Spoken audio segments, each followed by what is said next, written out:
This is NRB News. I'm Lindsay Miller. And I'm Brendan Ganson. State police are investigating a two-car crash on I-81 that killed one Radford University student and injured another. A Virginia Tech student also died in the collision last Friday night. Radford nursing student Bridget Oliver of Newcastle died at the scene. Her passenger, Rachel Jones, is listed in good condition in a local hospital. Police say Oliver was driving north on the interstate when her car was hit head-on by a car that had crossed the median. The driver, Virginia Tech student Paige Neubauer, was killed. State police say 2 kids were hit and killed by a tractor-trailer as they ran across their school bus. 5-year-old Tori Perez and 6-year-old Jaden Barty both died at the scene in Buckingham County. A relative says the kids were cousins, and one of their parents said an adult family member was with them at the bus stop. Police say the school bus driver saw the children running towards the bus and saw the truck coming down the road, but she wasn't able to get the kids back on the side of the road. Police say no charges will be filed. A passenger bus jumped the curb and plowed into a building in Arlington. A bystander says he heard tires screeching, saw the bus jump the curb, plow into a tree, and continue on into the building. The bus driver, a pedestrian, and a person in a massage parlor were taken to the hospital with minor injuries. The cause of the accident is under investigation. The Weather Service says a tornado touched down on the Virginia coast Friday night. Forecasters say the twister hit Chesapeake and Virginia Beach, destroying a church and damaging other buildings. Mary Elena Belores went to see the damage. Saturday morning, the damage was evident. Cleaning up debris, fixing power lines, and even tracking the tornado, it was a busy day. Obviously, we've had a tornado, so we're really going through trying to document the damage, trying to figure out exactly what type of structures were damaged. Jeff Orrick from the National Weather Service in Wakefield was in both Virginia Beach and Chesapeake today, assessing the tornado and its damage.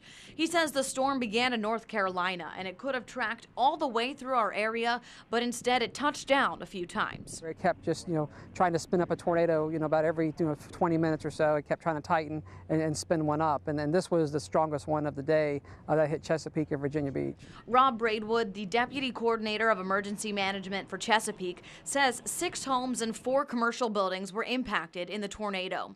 The city was working with a drone company to record the damage. We're trying to capture that visual for our citizens, for the media, and then also for our elected officials so that they can see a comprehensive vision of the damage.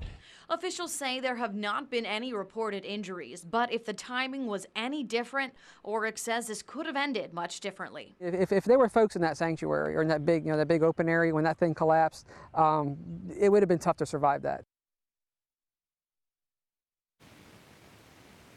Forecasters say the tornado had winds of up to 165 miles an hour.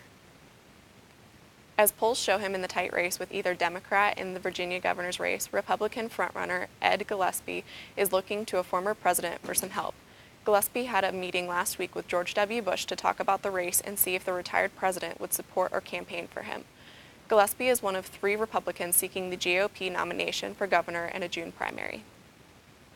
2 students at Yale University are passionate about ending hangovers. Together, the pair has developed what they believe is the perfect remedy to avoid terrible feelings after an alcohol-fueled night. Jocelyn Manita has more.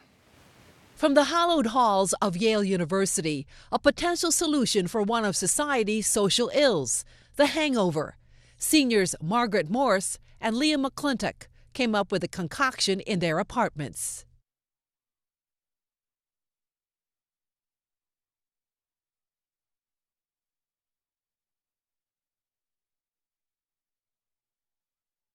He partnered with Margaret, a molecular, cellular, and developmental biology major, who focused on the root causes of a hangover. There's an acetaldehyde buildup, there is vitamin and electrolyte loss, there is a glutamine rebound, and there are immunological disturbances. The powdered citrus-flavored mixture is made of vitamins and nutrients promoting liver health, which they initially found bulk on the internet.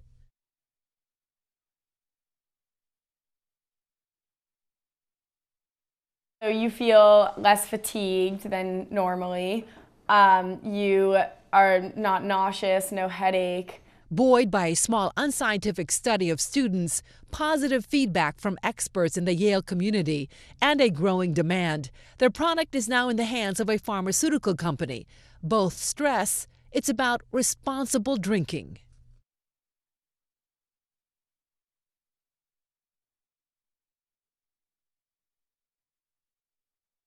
Sun Up could be available in April.